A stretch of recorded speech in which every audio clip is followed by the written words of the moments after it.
Felicidades, cariño. Ella es la mujer del futuro. Tú en realidad solo sirves para pagar las cuentas. Eso fue exactamente lo que dijo mi esposo frente a toda su familia en su cena de cumpleaños número 43, mientras sostenía la mano de una mujer rubia, con tacones altos y un vestido rojo ajustado, que sonreía como si acabara de ganar la lotería. Toda la mesa quedó en silencio. 15 personas mirándome, esperando que llorara, gritara, armara una escena. No hice nada de eso. Simplemente sonreí. De esa clase de sonrisa que desconcierta a la gente. Tomé mi bolso del respaldo de la silla, me levanté despacio y dije: tienes razón, Richard. Realmente he pagado muchas cuentas, incluso algunas que ni siquiera sabes que existen.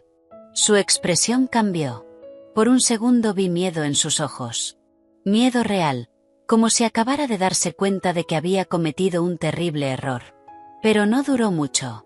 Soltó una risa nerviosa y forzada, esa que la gente usa para ocultar su incomodidad, y volvió a abrazar a su amante.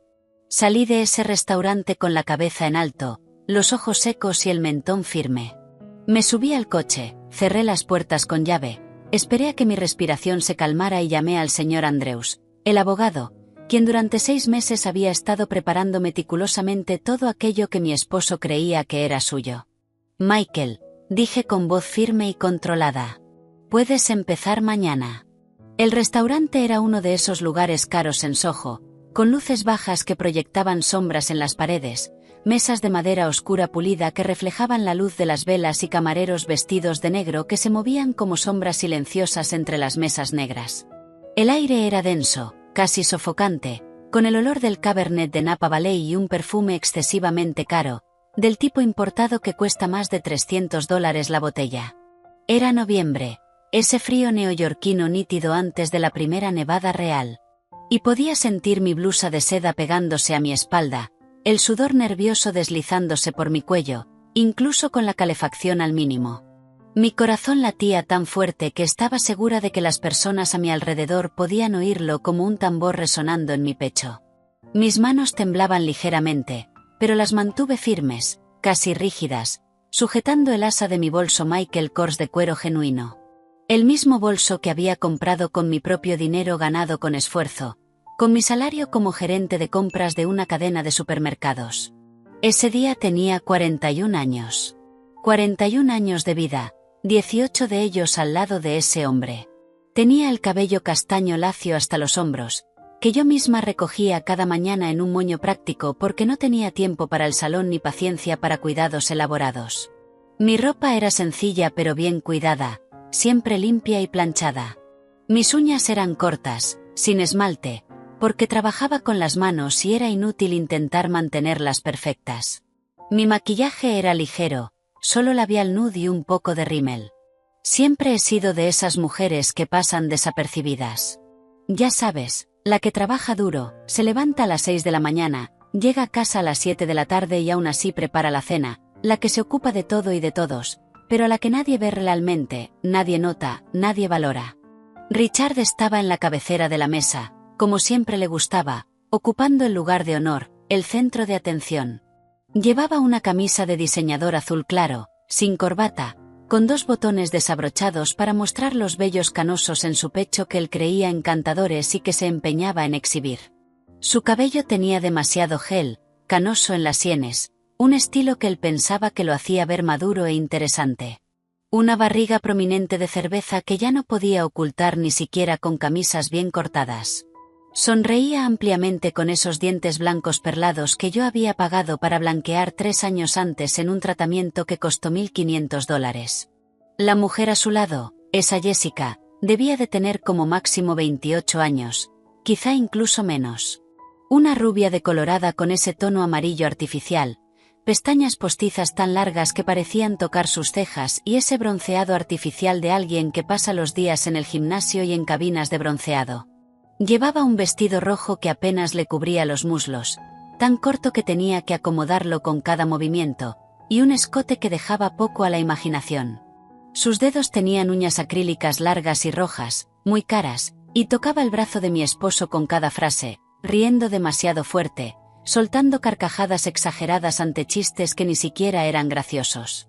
La madre de Richard, Vera, una mujer de 67 años con una expresión permanentemente amarga, estaba sentada al lado opuesto de la mesa, mirándome con el mismo desprecio que había tenido hacia mí desde el día en que nos conocimos. A su lado estaban los dos hermanos de Richard, Frank y Junior, con sus respectivas esposas, todos fingiendo que aquella situación era completamente normal, como si fuera natural que un hombre casado presentara a su amante en su propia fiesta de cumpleaños. También estaba la hermana menor, Brenda, de 35 años, que al menos tuvo la decencia de parecer incómoda, mirando su plato y removiendo la comida sin comer. El detonante llegó cuando el camarero trajo el pastel. Un enorme pastel de 3 pisos con un brillante glaseado de chocolate belga, adornado con esas flores de azúcar hechas a mano que cuestan una fortuna y que solo elaboran pastelerías especializadas. Richard sopló las 43 pequeñas velas que formaban el número 43. Las sopló con su habitual estilo teatral.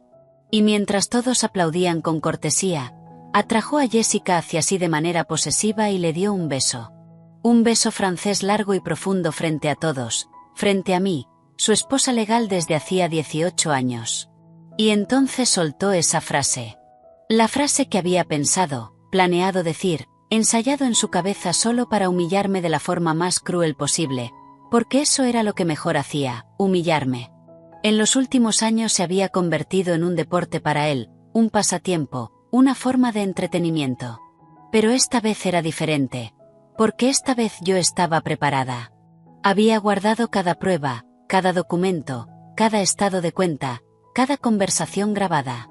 Había abierto una cuenta en un banco en línea que él no sabía que existía, uno que jamás imaginaría que yo usaba. Durante 2 años completos había estado transfiriendo fondos lentamente, dinero que legalmente era mío, pero que él creía controlar.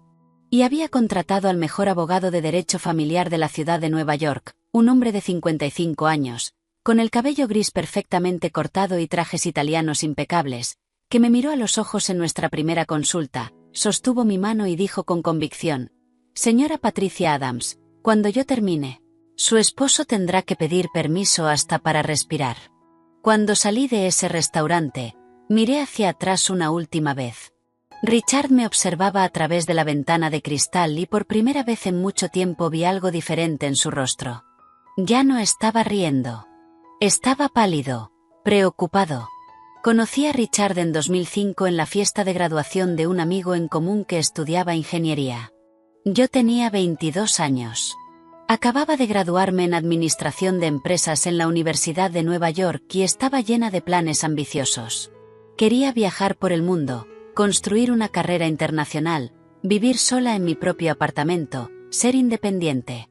Richard tenía 24. Trabajaba como vendedor en un concesionario de autos de lujo en Manhattan. Y tenía ese aire encantador de buscavidas neoyorquino que en ese momento me parecía divertido. Era amable, hablador, extrovertido y sabía cómo hacer reír a la gente. Me invitó a bailar. Me hizo reír toda la noche con historias exageradas sobre clientes locos del concesionario. Y al final de la fiesta me pidió mi número con su habitual seguridad. Llamó al día siguiente y al otro y al otro. 2 meses después, éramos oficialmente pareja. Al principio era atento, incluso romántico. Me recogía en el trabajo, llevaba flores a mi apartamento los domingos, me llevaba a restaurantes sencillos pero encantadores en el Village. Me presentó a toda su familia en una gran barbacoa en el patio trasero de su casa en Queens. Su madre, Vera, ya me miraba de reojo entonces con esa expresión juzgadora. Demasiado educada para mi hijo, la escuché susurrarle a una cuñada cuando pensó que yo no estaba escuchando. Pero ignoré el comentario. Pensé que con el tiempo, al convivir, me aceptaría, me valoraría, vería que era una buena persona para su hijo. ¡Qué ilusión tan ingenua! Richard me pidió matrimonio en un restaurante sencillo cerca de Central Park. Nada demasiado elaborado, con un anillo modesto que pagó en 12 cuotas con su tarjeta de crédito. Dije que sí porque pensé que realmente lo amaba. Porque creí que construiríamos una vida juntos, una familia, un futuro. Porque era joven y lo suficientemente ingenua como para creer que el amor era solo esa sensación agradable en el estómago, esa ansiedad placentera, esa emoción cuando él llegaba. Nos casamos en 2007, una fiesta pequeña pero hermosa en un salón alquilado en Brooklyn. Decoración sencilla con flores blancas y velas. Mis padres, siempre humildes, mi padre conductor de autobús urbano y mi madre costurera autónoma que trabajaba desde casa, hicieron un enorme esfuerzo financiero. Sacrificaron años de ahorros para pagar la mitad de la fiesta. La familia de Richard aportó la otra mitad, pero Vera se encargó de dejar claro, repitiéndolo varias veces, que aquello era un regalo generoso de su familia y que yo debía estar eternamente agradecida por toda su bondad. Nos mudamos a un pequeño apartamento alquilado de 2 habitaciones en Park Slope. Muebles sencillos comprados a crédito en una tienda local. Ollas y sartenes básicas que recibimos como regalos de boda. Yo trabajaba de 8 de la mañana a 6 de la tarde en una empresa de logística en el East Side y Richard seguía vendiendo autos en el concesionario. Al principio dividíamos las cuentas de manera justa. Él pagaba el alquiler. Yo pagaba la compra y los servicios. Cada uno aportaba lo que podía. Pero poco a poco, de manera sutil, casi imperceptible, eso empezó a cambiar. Primero dijo que las ventas habían bajado por la crisis económica y necesitaba que yo ayudara un poco más con el alquiler ese mes. Luego su coche se averió misteriosamente y necesitaba repararlo con urgencia para trabajar. Después su madre estaba enferma de hipertensión y necesitaba ayudar con medicamentos caros. Siempre había algo, siempre una nueva excusa, una emergencia, una necesidad. Y yo siempre ayudaba sin cuestionar demasiado porque eso era lo que hacían las esposas, ¿verdad? Ayudaban, apoyaban, mantenían todo unido. Eso era lo que mi madre me había enseñado. En 2010 me ascendieron a coordinadora de compras en mi empresa y mi salario se duplicó de la noche a la mañana. Recibí un generoso bono de $1000 por superar todos mis objetivos del año anterior. Con ese dinero, combinado con mis ahorros, di la entrada para nuestro propio condominio de 3 habitaciones en Carroll Gardens, un barrio en crecimiento ideal para familias. Puse la propiedad a nombre de ambos porque estábamos casados y porque aún creía firmemente que estábamos construyendo algo juntos, un patrimonio familiar. Richard estaba eufórico cuando se enteró. Lo celebró como si fuera un logro exclusivamente suyo. Llamó a toda su familia para compartir la noticia. Toda la familia vino a ver el nuevo condominio el primer fin de semana y Vera, por primera vez en 3 años de matrimonio, me dio un abrazo falso y mecánico. Pero fue algo, alguna señal de aceptación. Pasamos los siguientes 5 años amueblando ese condominio poco a poco, comprando un mueble aquí, otro allá. Y créeme, yo era quien pagaba la mayor parte. La mesa de comedor de madera maciza para 6 personas que costó $2000, yo. El televisor de 60 pulgadas en la sala que Richard quería tanto, yo. El armario empotrado a medida con espejos y cajones para el dormitorio principal, yo. Pero el nombre en la factura siempre era Richard porque él era quien tomaba las decisiones, negociaba los precios con el vendedor, iba personalmente a las tiendas a elegir. Yo solo transfería el dinero a su cuenta para que hiciera el pago. ¡Qué tonta fui! ¡Qué idiota! Los años pasaron rápido y Richard cambió lentamente. O quizás siempre fue así y yo estaba demasiado ciega, demasiado enamorada para verlo. Se volvió arrogante, engreído, lleno de importancia. Empezó a criticarme por absolutamente todo. Mi ropa era vieja, pasada de moda. Mi cabello estaba opaco, sin estilo. Estaba gorda, necesitaba adelgazar, ir al gimnasio. No sabía cocinar bien. La comida estaba insípida o demasiado salada. No era lo suficientemente femenina, no me arreglaba, no usaba tacones. Trabajaba demasiado y no cuidaba bien la casa, dejando todo sucio. Pero cuando pedía un día libre para limpiar la casa de arriba abajo, se quejaba de que no avanzaba en mi carrera, de que me estaba acomodando. Nunca era suficiente, nunca bastaba. Nada de lo que hacía le agradaba. Empezó a salir más, cada vez más seguido. Cervezas con los chicos, decía, viendo el partido en el bar, una reunión importante en el concesionario. Siempre tenía una excusa preparada, una explicación razonable, y yo, como una idiota enamorada, creía todo hasta que en 2016 lo descubrí. No fue cinematográfico como en las películas. Fue patético y doloroso. Llegué temprano a casa porque me sentía mal, con un terrible dolor de cabeza, y encontré mensajes comprometidos en su teléfono que había olvidado en el sofá del salón. Mensajes explícitos a una mujer llamada Brenda, no su hermana, otra Brenda, una joven vendedora de una tienda de ropa del centro comercial. Mensajes sexualmente explícitos, fotos íntimas, planes detallados para encontrarse durante la hora de almuerzo mientras yo estaba en el trabajo. Lo enfrenté esa misma noche cuando llegó a casa. ¿Y sabes qué hizo? Se rió. Se rió en mi cara con burla y dijo que yo estaba loca, que estaba inventando cosas en mi cabeza, que me estaba volviendo paranoica por trabajar tanto. Estás enferma, Patricia, dijo con convicción. Necesitas terapia con urgencia. Estás viendo cosas que no existen. Eso me rompió por completo. Durante semanas cuestioné mi propia cordura. ¿Había leído mal los mensajes? ¿De verdad me estaba volviendo loca, paranoica, enferma? ¿Estaba inventando una aventura en mi cabeza? Pero no lo estaba. Y en el fondo, muy en el fondo, lo sabía. Pero no estaba lista para irme, para terminar, para enfrentar la realidad. Económicamente podía irme. Tenía un buen salario. Pero emocionalmente estaba destruida. Me avergonzaba profundamente admitir que mi matrimonio de 9 años había fracasado. Me avergonzaba darle la razón a Vera, que siempre dijo que yo no era suficiente para su precioso hijo. Me avergonzaba decepcionar a mis padres, que habían puesto tanta esperanza en ese matrimonio, que se habían sacrificado financieramente para la boda. Así que me quedé. Tragué mi orgullo y me quedé. Y él siguió engañándome. Después de Brenda vinieron otras mujeres. Ya no lo ocultaba tanto. Se volvió descuidado, imprudente. Llegaba a casa con perfume distinto en el cuello, con marcas de lápiz labial rojo en el cuello de la camisa, con historias que no tenían sentido. Y yo fingía no ver nada. Fingía porque era más fácil, menos doloroso que enfrentar la verdad cruel.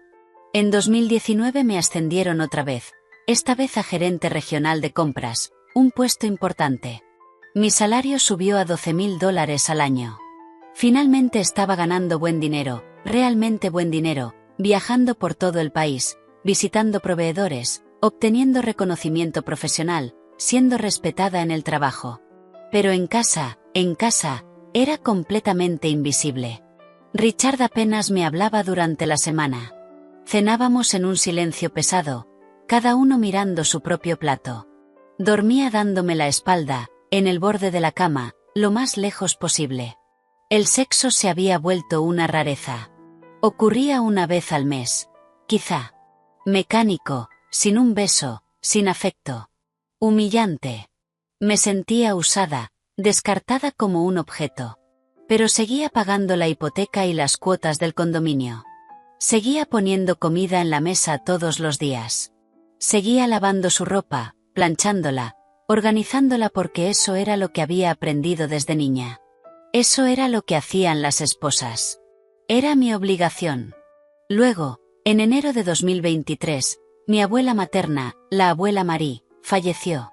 Tenía 89 años. Vivió una vida larga, pasando sus últimos 5 años en una residencia privada que mi madre y yo pagábamos juntas. Yo era su nieta favorita, la única que la visitaba religiosamente todos los domingos. Dejó testamento y en ese testamento me dejó todo lo que había ahorrado en una vida de trabajo duro.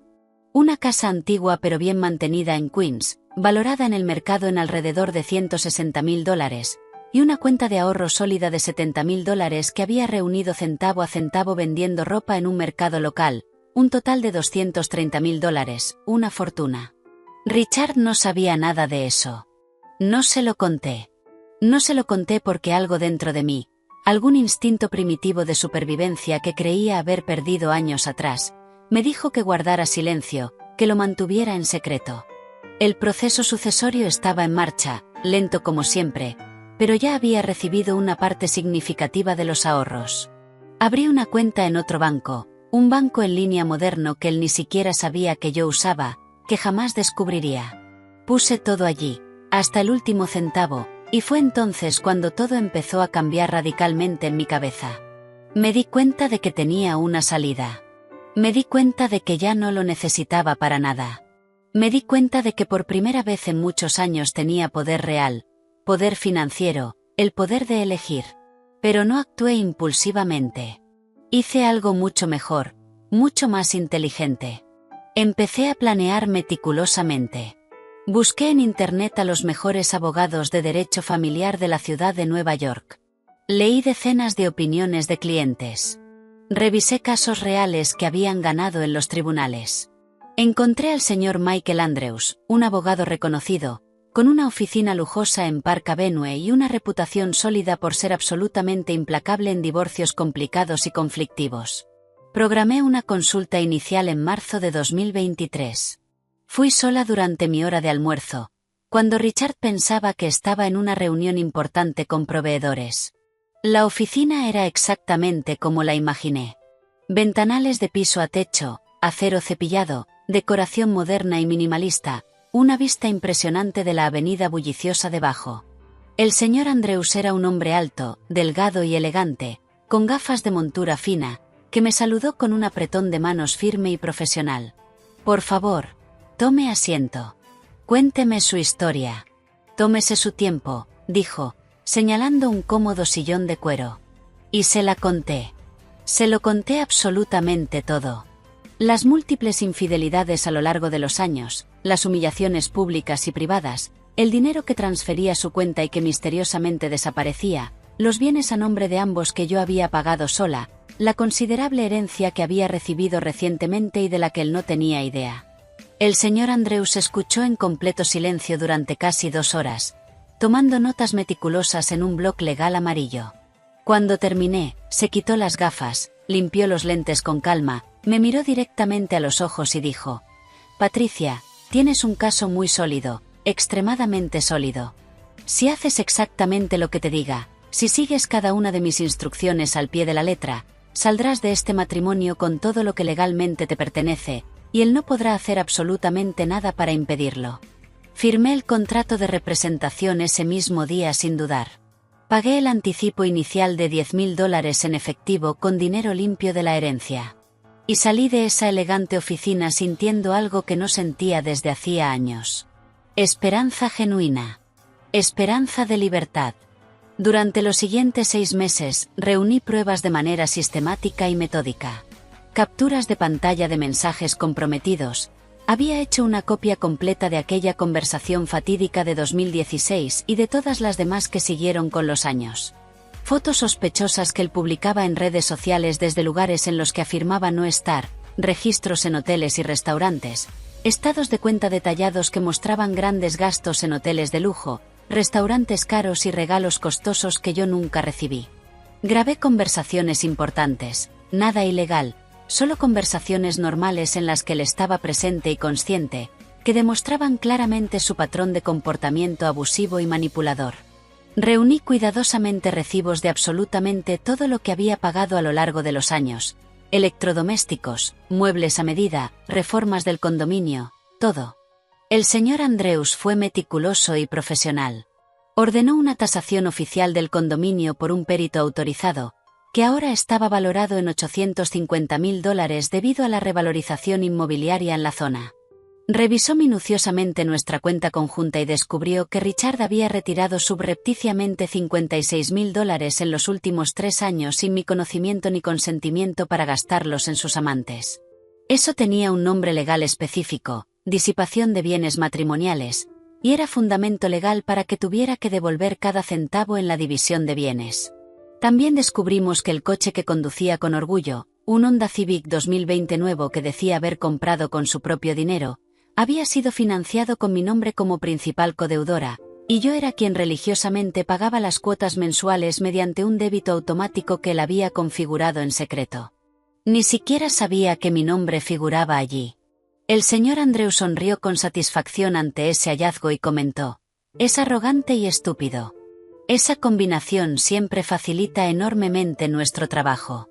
Mientras tanto, en casa, en el condominio, seguí siendo la esposa invisible y obediente.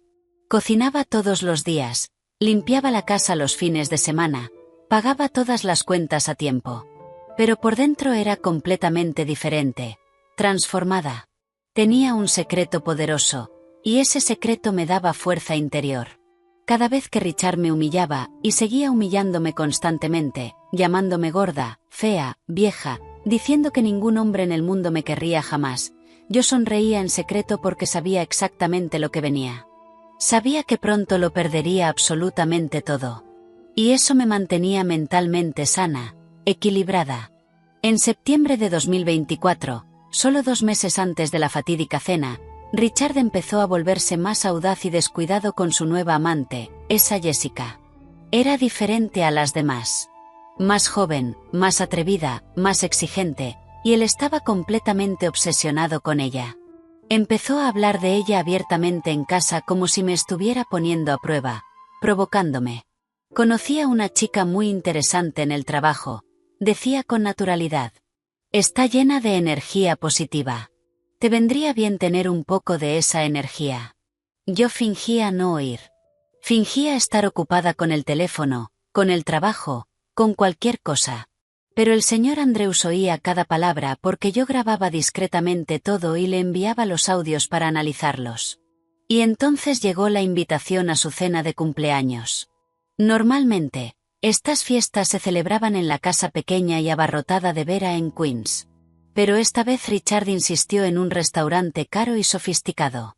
Pagó la reserva y la cena, o mejor dicho, sacó el dinero de nuestra cuenta conjunta para pagar, lo que técnicamente significaba que yo estaba pagando la mitad de todo. Me dijo que me vistiera bien porque habría gente importante en la cena. Yo sabía que algo venía. No conocía los detalles exactos, pero sabía que iba a hacer algo cruel. El señor Andrews me lo había advertido con claridad. Hombres como él necesitan público para su crueldad. No pueden humillar en privado. Pronto hará algo en público. Cuando lo haga, esa es nuestra señal para actuar. Y eso fue exactamente lo que hizo en ese restaurante chic de Soho, frente a toda su familia hipócrita. Me humilló por última vez en su vida. Y de verdad fue la última vez, porque cuando salí de ese lugar y llamé al señor Andrews desde el aparcamiento, las cosas empezaron a moverse a una velocidad que nunca esperé ni imaginé. Puedes empezar mañana. Eso fue exactamente lo que dije por teléfono, todavía sentada en mi coche en el garaje del restaurante, con las manos temblando por la adrenalina, pero con la voz firme y decidida. El señor Andrews respondió al instante. He estado esperando esta llamada con ansiedad. Patricia. Te veo mañana por la mañana. Descansa bien esta noche, porque mañana la guerra empieza oficialmente. No pude pegar ojo en toda la noche. Conduje a casa despacio, a ese condominio que había comprado con mi dinero, que había amueblado con mi sudor, donde había vivido 18 largos años de matrimonio, y preparé mis maletas metódicamente, 3 maletas grandes con mi ropa, documentos importantes y objetos personales con valor sentimental. Dejé todo perfectamente listo junto a la puerta de la habitación de invitados que casi no usábamos. Richard llegó a casa a las 3 de la madrugada borracho, tambaleándose, apestando a perfume de mujer. Ni siquiera notó las maletas allí. Se desplomó en la cama, vestido, y se quedó inconsciente al instante. Yo pasé toda la noche en el sofá del salón, despierta, mirando el techo blanco, sintiendo una mezcla intensa de miedo y emoción, porque sabía que a partir de ese momento mi vida nunca volvería a ser igual. A la mañana siguiente, a las 9 en punto, estaba en la elegante oficina del señor Andrews. Ya tenía todo preparado, organizado, planeado. Lo primero que dijo, de forma profesional, fue: hoy te mudas fuera del condominio. Ya he alquilado para ti un piso cómodo en Brooklyn Heights, muy cerca de tu trabajo. Un dormitorio amplio, sala de estar, una pequeña cocina equipada, estacionamiento cubierto, todo amueblado y listo, pagado por 15 días por adelantado. Después de eso, podrás decidir con calma si quieres quedarte o buscar otro lugar. Parpadeé, sorprendida por la rapidez. ¿Pero no perderé mi derecho legal al condominio si me voy voluntariamente? Él negó con la cabeza. En absoluto. Te vas únicamente por tu seguridad emocional y psicológica, y vamos a documentarlo oficialmente. Hoy, a las 3 de la tarde, volverás al condominio acompañada por un funcionario designado por el tribunal, que ya he gestionado, y retirarás de manera oficial y legal tus pertenencias personales. Él redactará un informe oficial. A tu esposo se le notificará oficialmente que te has ido, pero que conservas todos tus derechos sobre la propiedad. Además, hoy mismo estoy presentando la demanda formal de divorcio con una solicitud de separación legal inmediata y una orden de restricción temporal urgente para impedir que él disipe más bienes o dinero hasta que se resuelva la división final. La cuenta conjunta será congelada por el tribunal. El condominio no se puede vender ni hipotecar. El coche no se puede transferir a un tercero. Mañana por la mañana se despertará y descubrirá que no tiene acceso a nada. Un escalofrío intenso me recorrió la espalda. Va a estar absolutamente furioso. El señor Andrews sonrió con confianza. Sí, sin duda lo estará. Pero la ira no es un argumento legal válido. Que se enfurezca todo lo que quiera. Cuanto más pierda el control emocional, mejor para nosotros en el proceso. Los hombres furiosos y fuera de control cometen errores graves. Y él cometió varios. El funcionario del tribunal me acompañó al condominio a las 3 en punto. Richard estaba allí, con unos pantalones cortos viejos y una camiseta gastada, viendo televisión en el sofá.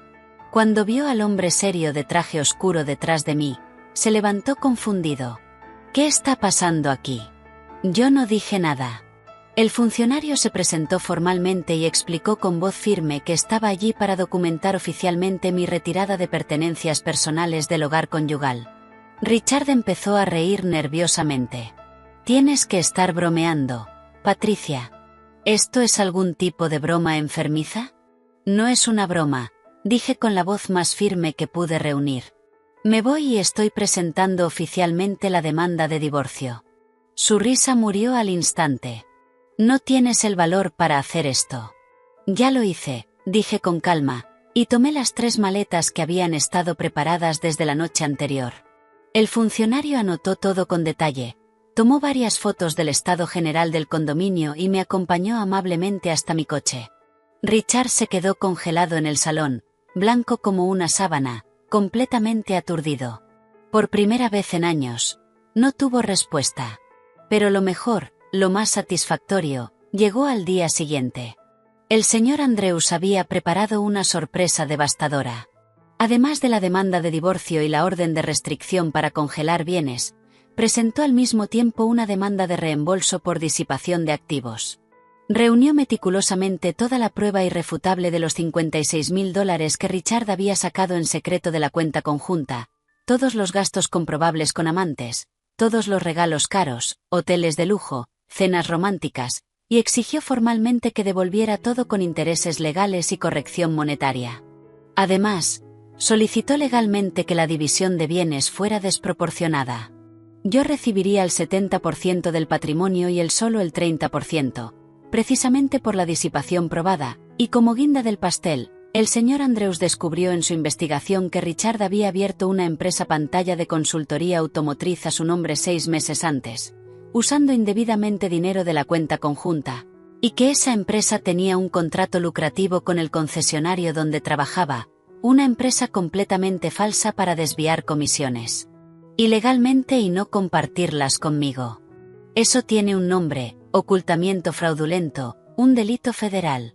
El señor Andrews solicitó una investigación completa y detallada de sus finanzas.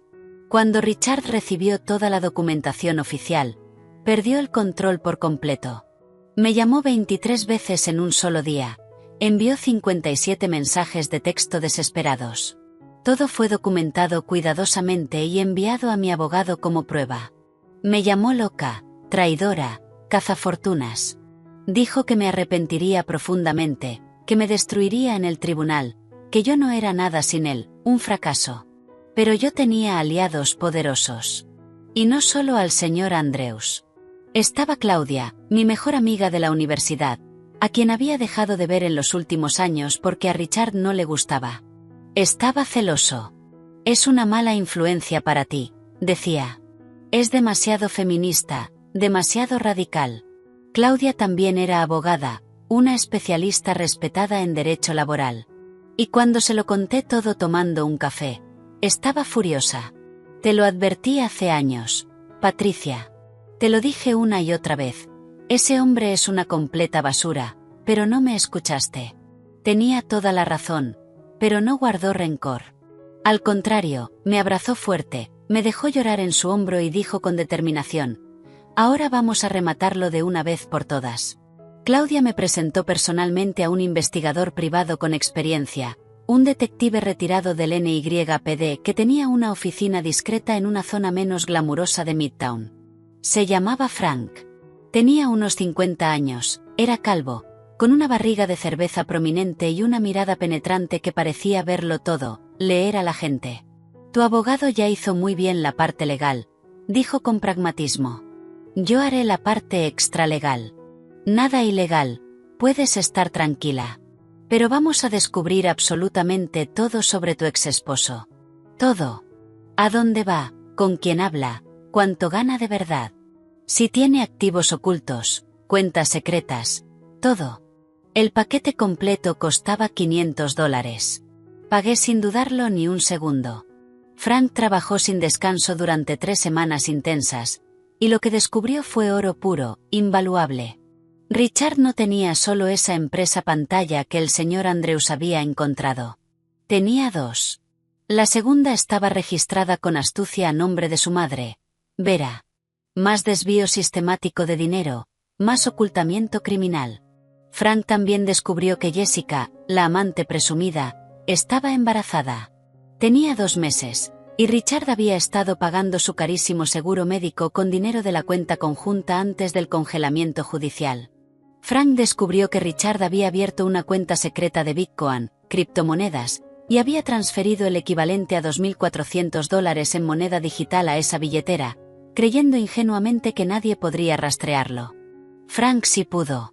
Incluso obtuvo la dirección compleja de la billetera digital y averiguó que Richard estaba planeando en secreto comprar un apartamento más pequeño a nombre de Jessica para después de que el divorcio fuera oficial. Y lo perdió todo. Pero no solo iba a perderlo todo. Iba a perder mucho más de lo que su imaginación limitada podía concebir, porque el señor Andrews tomó toda esa información explosiva, la incluyó con detalle en el expediente y pidió una audiencia de emergencia por ocultamiento fraudulento durante un proceso de divorcio en curso. La jueza, una mujer seria de unos 60 años, dura como una roca, lo leyó todo con atención y lo concedió de inmediato. Se emitió una orden. Richard fue arrestado de manera espectacular en el concesionario donde trabajaba, frente a absolutamente todos sus colegas. Esposas, coche patrulla, el show completo. Pasó 3 días enteros en la cárcel. Vera, desesperada, consiguió un abogado penalista que pagó una fianza alta de $1.000, dinero que sacó de sus propios ahorros, y lo soltaron de forma provisional. Pero el daño a su reputación quedó hecho de manera definitiva. El concesionario de autos de lujo lo despidió de inmediato con causa justificada. Al fin y al cabo, ser arrestado por fraude y ocultamiento de activos no es precisamente el currículum que un vendedor de autos de lujo quiere tener. Jessica desapareció por completo. Lo bloqueó de todo. Teléfono, WhatsApp, redes sociales. Después de todo, ella no se había apuntado a salir con un pobre criminal desempleado. Quería un hombre con dinero, estatus, estabilidad. Y ahora Richard no tenía nada de eso. Las empresas pantalla fueron descubiertas y expuestas. Los activos ocultos fueron encontrados. La cuenta secreta de Bitcoin fue descubierta y congelada. El condominio donde vivíamos fue tasado de nuevo por otro perito. Y con la impresionante revalorización del mercado, ahora valía $950.000. El 70% de eso, $665.000, era mío. El coche estaba a mi nombre como codeudora y yo era quien pagaba todas las cuotas, así que era legalmente mío. La cuenta conjunta, antes del congelamiento, tenía $19.200. La mitad era mía por derecho, $9.600. Pero como él había disipado criminalmente $56.000 a lo largo de los años, me debía legalmente toda esa diferencia. Sin mencionar la empresa pantalla que había generado $134.000 en sus últimos 6 meses de operación. La mitad de eso también era mía por ley. La factura se estaba volviendo extremadamente cara para Richard, y él estaba cada vez más desesperado, sin salida. Intentó llamarme otra vez insistentemente desde el número de su madre porque yo ya lo había bloqueado para siempre. Esta vez respondí solo para escuchar qué tenía que decir. Patricia, dijo, y su voz era completamente diferente. Débil, llorosa, patética. Por el amor de Dios, detén esto. Me estás destruyendo la vida. Guardé silencio un largo momento, dejándolo sufrir. Luego hablé con calma. ¿Te estoy destruyendo yo o te la estás destruyendo tú? ¿Qué te hice yo que fuera tan malo para que me hicieras todo esto? Me reí. De verdad me reí en voz alta. No fue una risa feliz. Fue una risa amarga, triste. La risa de alguien que acaba de oír algo demasiado absurdo, demasiado irreal. Richard, me engañaste sistemáticamente durante 8 años seguidos. Me humillaste en público y en privado. Tomaste el dinero que yo gané con esfuerzo y lo gastaste feliz en otras mujeres. Me presentaste a tu amante embarazada frente a toda tu familia y dijiste que yo solo servía para pagar cuentas. ¿Y de verdad me estás preguntando qué hiciste mal? Se quedó callado unos segundos, y luego dijo débilmente: «Puedo cambiar. Podemos empezar de nuevo. Dejaré a Jessica de inmediato. Lo dejaré todo. Podemos vender el condominio, dividir el dinero de forma justa y cada uno seguir su camino. Sin peleas, sin abogados, sin procesos complicados». «No», dije con firmeza. «¿Por qué no? Porque no mereces un nuevo comienzo. No mereces nada. Y porque yo no quiero dividir nada. Quiero todo lo que es legalmente mío, y lo voy a conseguir». La audiencia de conciliación quedó programada oficialmente para diciembre, 3 semanas después de su arresto. Fue en el Tribunal de Familia del centro de Brooklyn, un edificio gris, feo, sin encanto, lleno de gente nerviosa esperando sus audiencias. Llegué puntual con el señor Andrews, vestida de forma profesional, pantalón negro de vestir, una blusa blanca impecable y un blazer gris. Llevaba el pelo en un moño perfecto y un maquillaje ligero y profesional. Quería verme seria, profesional, creíble. Richard llegó tarde con un abogado que su madre había contratado a toda prisa. Un hombre gordo con un traje gris arrugado y manchado, sudando abundantemente en la frente. Richard estaba físicamente diferente, transformado. Más delgado, casi esquelético, con ojeras profundas y varios días de barba. Me miró cuando entramos a la pequeña sala y esta vez ya no había arrogancia, solo miedo puro. La jueza era la misma que había revisado su caso semanas antes, la jueza Margaret Fonka. Miró con firmeza a ambos lados de la mesa y dijo: «Bien, ¿intentaremos llegar a un acuerdo amistoso?». El abogado de Richard, sin preparación, empezó a hablar nervioso. Dijo que el matrimonio desgraciadamente había terminado, que era natural dividir los bienes y que lo mejor para todos era 50% para cada uno y terminar con esto. El señor Andrews ni se inmutó. Solo abrió su maletín de cuero, sacó una pila enorme de documentos, como de 4 pulgadas de grosor, la dejó caer con peso sobre la mesa y dijo con calma: «Su señoría, como puede ver en detalle en los registros del tribunal, este no es un caso simple de división de bienes. Es un caso muy serio de disipación sistemática, ocultamiento criminal de activos, desvío ilegal de fondos y creación de empresas pantalla para ocultar bienes a su esposa. Tenemos pruebas irrefutables de absolutamente todo. Estados de cuenta completos, capturas de pantalla de mensajes comprometidos, contratos de empresas, declaraciones de testigos. El demandado usó dinero de la cuenta conjunta para financiar a sus amantes, incluyendo pagar el seguro médico de una que está embarazada. Usó el nombre de su propia madre para ocultar una empresa ilegal. Abrió una cuenta de criptomonedas para ocultar $2.400. Este hombre no merece el 50% de nada». La sala cayó en un silencio pesado, absoluto. Richard se quedó mirando fijamente hacia abajo, sin atreverse a levantar los ojos. Su abogado revolvía sus papeles nervioso, sudando aún más. La jueza leyó algunos documentos, levantó la mirada seria y dijo: «Señor Adams, ¿tiene algo que decir en su defensa?». Miró a su abogado. El abogado le susurró algo inaudible. Y entonces Richard me miró directamente y suplicó: Patricia, por favor, metí la pata horrible. Admito todos mis errores, pero no puedes dejarme sin absolutamente nada. Ya no tengo trabajo. No tengo dónde vivir. Mi madre está enferma por todo el estrés de esta situación. Te lo ruego. Dividámoslo 50 y 50 y terminemos esto de una vez por todas. Respiré hondo, llenando mis pulmones, y luego hablé mirándolo a los ojos sin titubear. No. Solo eso. No, nada más. Parpadeó, confundido. No. No, repetí con firmeza. Trabajé duro durante 18 años. Pagué todo este condominio. Lo amueblé. Sostuve todo mientras tú tirabas el dinero en amantes. Aguanté humillación tras humillación. Aguanté abuso emocional. ¿Y ahora quieres que sienta lástima por ti? No. Nunca. No vas a tener 50 y 50.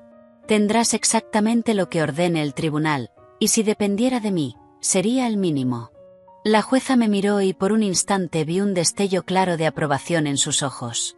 Golpeó el mazo con firmeza sobre el escritorio y dijo: como no hay posibilidad de acuerdo, el caso seguirá hasta sentencia final. La próxima audiencia es en febrero. Hasta entonces, la orden de restricción temporal sigue plenamente vigente. Y eso fue todo. Salimos. El señor Andrews me estrechó la mano con calidez y dijo: estuviste perfecta. Pero Richard todavía no se rindió. Nunca se rindió con facilidad. Solo cambió de estrategia. Una semana después de la audiencia fallida, apareció inesperadamente en mi trabajo. Yo salía de la oficina a las 6 de la tarde cuando lo vi, descaradamente apoyado en mi coche. El corazón me latió con fuerza. Pensé en gritar, llamar a seguridad, pero algo me hizo detenerme. Me acerqué despacio y dije con firmeza: ¿qué quieres aquí? Levantó las manos en un gesto falso de paz. Tranquila. Solo quiero hablar 5 minutos. No tenemos nada de qué hablar. Por favor, solo 5 minutos. Miré alrededor con cautela. Había gente saliendo del edificio. No estaba sola. 2 minutos, dije. Suspiró hondo. Se veía cansado, derrotado, envejecido. Patricia, sé que lo arruiné todo. Lo sé perfectamente. Pero tienes que entender que no soy un mal tipo. Yo solo, me perdí. Jessica. Las otras. Todo eso fue un error. Debilidad humana. Pero en el fondo, yo siempre te amé de verdad. Sentí ganas de reír o tal vez de llorar. No estaba segura. ¿Me amaste? Sí. Te amo. Lo hago. Tienes una manera muy curiosa de mostrar amor. Dio un paso hacia adelante. Yo di un paso hacia atrás al instante. No te acerques, dije amenazante. Se detuvo. Estoy completamente desesperado, Patricia. Mi madre sufrió un derrame masivo por el estrés de toda esta situación. Está en la UCI. No tengo dinero para pagar el hospital privado. Jessica abortó y me bloqueó. Perdí mi trabajo. No tengo absolutamente nada. ¿Y crees que eso es culpa mía? No, no es tu culpa. Pero puedes ayudar. Siempre fuiste buena, siempre demasiado generosa. Lo fui, y tú te aprovechaste descaradamente. Entonces dame una última oportunidad para arreglarlo todo. Lo miré con atención y por primera vez lo vi de verdad. No al hombre que había amado hace 20 años. No al esposo que había intentado salvar desesperadamente. Vi a un hombre pequeño, débil, manipulador, patético. No, dije con calma. Has tenido todas las oportunidades del mundo, y desperdiciaste cada una. Ahora tienes que enfrentar las consecuencias de tus actos tú solo. Apretó los puños. La máscara del hombre arrepentido se le cayó por un segundo y vi pura rabia. Te arrepentirás amargamente de esto, dijo en voz baja, amenazante. Ya verás. Voy a demandarte por calumnias, por difamación. Voy a demostrar en el tribunal que mentiste sobre todo. ¿Vas a hacer qué exactamente? Lo interrumpí. Y esta vez fui yo la que dio un paso hacia adelante, desafiándolo. ¿Qué vas a hacer, Richard? No tienes dinero, no tienes un abogado decente, no tienes pruebas. Todo lo que tenías lo perdiste porque eres estúpido, porque eres arrogante, porque pensaste que yo me quedaría callada para siempre siendo tu felpudo, tu criada. Se puso blanco como una sábana. Continué. Me subestimaste por completo y ahora estás pagando un precio alto por ello. ¿Y sabes qué más? No me voy a arrepentir ni un solo segundo, porque por primera vez en años estoy durmiendo bien por la noche. Estoy comiendo bien. Estoy sonriendo de verdad y es todo porque tú ya no estás en mi vida. Me subí al coche, arranqué el motor y me fui. Miré por el retrovisor y lo vi allí, en el estacionamiento, solo, pequeño, derrotado, y no sentí ninguna lástima. Después de eso intentó un último movimiento desesperado. Fue a la familia conservadora de Jessica y les dijo que ella había abortado fríamente a su hijo. Su familia, que era evangélica y extremadamente conservadora, se enfureció. Presionaron intensamente a Jessica para que se defendiera. Ella contó toda la verdad cruda, que Richard estaba legalmente casado, que había mentido descaradamente diciendo que estaba separado, que le había prometido cuidar de ella y del bebé. Pero cuando lo arrestaron, ella entró en pánico, y decidió abortar. Su familia expuso todo públicamente en redes sociales. Hicieron publicaciones largas, historias furiosas, vídeos acusatorios. El nombre de Richard quedó destruido por completo. Sus amigos empezaron a alejarse. Su propia familia empezó a sentir vergüenza, a no querer esa asociación. Vera, incluso desde su cama en la UCI, mandó un mensaje duro a través de su hija, Brenda. Ese chico me ha decepcionado profundamente. Ya no lo reconozco. Y fue justo en ese momento, cuando ya no le quedaba nadie a su lado, cuando ocurrió el giro final y devastador. El señor Andrews recibió un correo anónimo y misterioso. Dentro había un archivo adjunto, un PDF escaneado de un documento viejo y amarillento. Era una escritura antigua, una escritura de una gran parcela de tierra en el norte del estado de Nueva York, en el Valle del Hudson, que pertenecía al abuelo de Richard. Cuando él murió en 2008, oficialmente se la dejó a Richard y a sus hermanos. Solo que esa tierra nunca fue declarada en la sucesión oficial, nunca fue dividida legalmente, y con los años se había revalorizado enormemente. En ese momento valía alrededor de $600.000, y Richard poseía el 33%, unos $200.000. Lo había ocultado criminalmente. El señor Andrew sonrió con satisfacción cuando lo vio y dijo: «Quienquiera que me haya enviado esto es un ángel o un enemigo mortal de tu exesposo. De cualquier manera, no importa. Lo importante es que ahora tenemos otra prueba irrefutable de ocultamiento». Cuando esto se añadió oficialmente al expediente, se acabó definitivamente. El abogado de Richard, sin preparación, pidió ser retirado de inmediato del caso. Se quedó completamente indefenso. Tuvo que aceptar un abogado asignado por el tribunal, de los que el Estado ofrece gratis. Y ese abogado, pobre hombre, hizo lo que pudo con lo que tenía, pero no había mucho que hacer frente a tanta evidencia. La sentencia final de divorcio llegó en marzo de 2025. Me otorgaron el 80% del patrimonio conyugal, el 80%.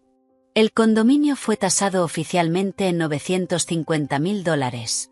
El 80% de eso son $760.000.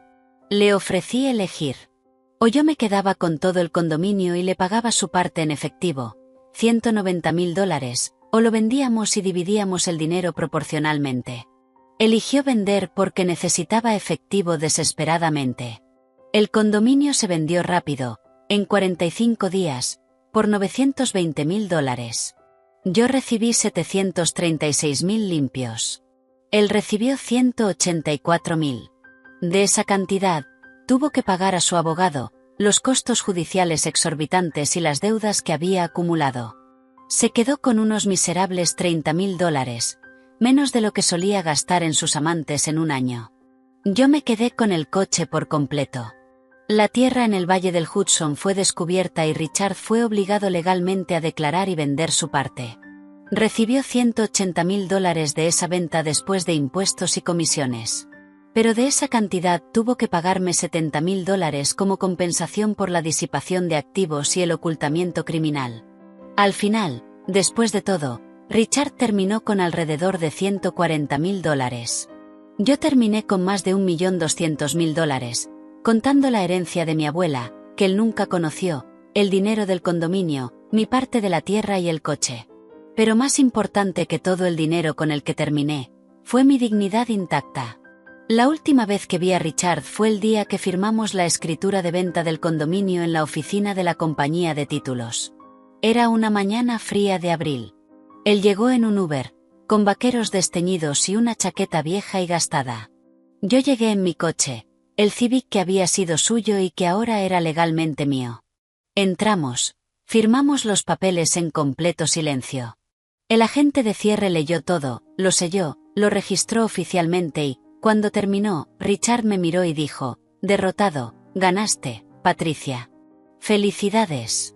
Lo miré y por primera vez en 18 años no sentí rabia ni resentimiento. No sentí absolutamente nada. Vacío.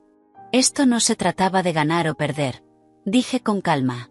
Se trataba de justicia y de que yo por fin me respetara a mí misma.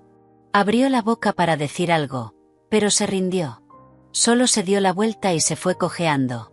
Yo me quedé allí con mi copia de los documentos y me di cuenta de que mi mano no temblaba. Mi corazón estaba tranquilo. Estaba en paz. Salí de la oficina de títulos, me subí al coche, encendí la radio con una canción que me gustaba y empecé a conducir. Sin un destino específico. Solo conduje. Y por primera vez en muchísimo tiempo, me sentí genuinamente libre. Hoy, enero de 2026, 1 año y 3 meses después de aquella cena en Soho, mi vida es completamente diferente, irreconocible. Vivo en un hermoso apartamento de 2 habitaciones en Brooklyn Heights, cerca de mi trabajo. Es más pequeño que el antiguo condominio, pero es mío. Todo mío. Yo elegí personalmente cada mueble, cada color de pared, cada obra de arte. Aquí no hay malos recuerdos, solo paz. Mi carrera sigue yendo extremadamente bien. Me ascendieron otra vez. Ahora soy la gerente general de compras de toda la región noreste. Gano $180.000 al año. Viajo mucho por trabajo, conozco gente nueva e interesante y enfrento desafíos diarios que me motivan. En mi tiempo libre retomé hobbies que había abandonado hace años. Volví a clases de baile. Siempre quise aprender tango y ahora voy 3 veces por semana. Me uní a un gimnasio no para verme bien para nadie más, sino porque se siente bien. Me da energía. He perdido 20 libras. He ganado músculo y resistencia. He dejado que mi cabello crezca de manera natural. He empezado a usar ropa colorida, alegre. Me he convertido en una versión de mí misma que no veía desde hace 20 años. Mis padres, que ahora tienen 72 y 70 años, están inmensamente orgullosos. Mi madre lloró cuando visitó mi nuevo apartamento y dijo, emocionada, yo sabía que podías hacerlo, cariño. Siempre supe que eras fuerte. Mi padre, un hombre de pocas palabras, solo me abrazó fuerte y susurró, ese tipo nunca te mereció. Claudia, mi amiga, ha vuelto a mi vida con fuerza. Nos vemos cada semana para cenar, ir al cine o simplemente hablar durante horas. Ella me presentó a un grupo de mujeres increíbles, todas con historias parecidas a la mía. Mujeres valientes que dejaron relaciones abusivas, que reconstruyeron sus vidas, que se encontraron a sí mismas. No me siento sola. En cuanto a las relaciones románticas, todavía no estoy lista, y está bien. No necesito a nadie para completarme. Ya estoy completa. Pero tampoco descarto la posibilidad. Solo que ahora, si alguien entra en mi vida, tendrá que ser alguien que sume, no que me apague. Alguien que me respete, no que solo me tolere. Alguien que vea mi valor, no alguien que intente aprovecharse de él. Sobre Richard, sé muy poco.